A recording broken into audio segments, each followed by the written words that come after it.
So let me give you an idea of how that kind of truth-seeking goes for us science-minded types. We like the scientific method, right? The scientific method in a nutshell is basically, number one, have an idea. Number two, test it. Okay, number one, have an idea. Number two, test it. You probably were taught the number one part is a hypothesis.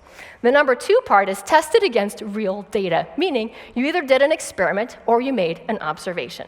Okay, astronomers are a good example of an observational science. They don't get to run experiments out there on neutron stars. They observe. But this is an iterative method for getting closer and closer to the truth.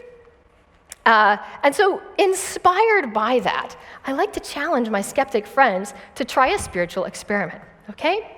So here's the basic idea. The idea is that you are spiritual, and you have a creator who loves you and wants to have a relationship with you. That's the basic idea. Now, it's a little bit like this. Jesus had this to say about this. He said, if you don't yet know your creator, it's like you're blind, okay?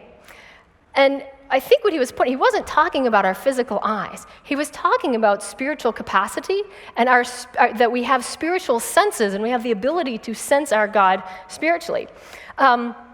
So let's take that idea, okay, that you are spiritual and you can know your creator. So here's an experiment that I propose that could get you started trying to answer that, to test that idea. Here's my proposal. Number one, pick a gospel. Any gospel will do, okay? So pick a gospel.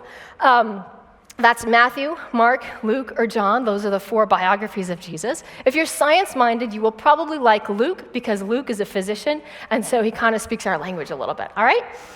So step 1 is pick a gospel. Step 2, read 1 chapter a day, all right? Don't work ahead. That kind of frustrates science types, so it's okay.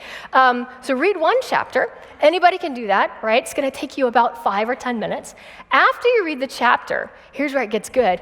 Ask God what he wants to show you about what you just read. And, my skeptic friends at this point say, I don't believe in God. This is not going to work.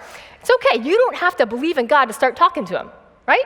You can just say, God, I don't even know if you're there, but if you're there, what do you want to show me about what I just read? And then here's the hardest part. Be silent for 2 minutes and make note of what comes to mind. Okay? And then the next day, do the next chapter. Okay? The next day, read the next chapter, ask God what he wants to show you about it. You don't even have to believe in him to do that. And then be silent for 2 minutes and take note of what comes to mind. So my prediction is that by the time you get to the end of that gospel using that method, you will encounter your creator. You will have an experience with a God who loves you. If you want to kick it up a notch, get your Christian friends to pray for you while you're trying the experiment. And if you propose this to a skeptic friend, you better be praying for him.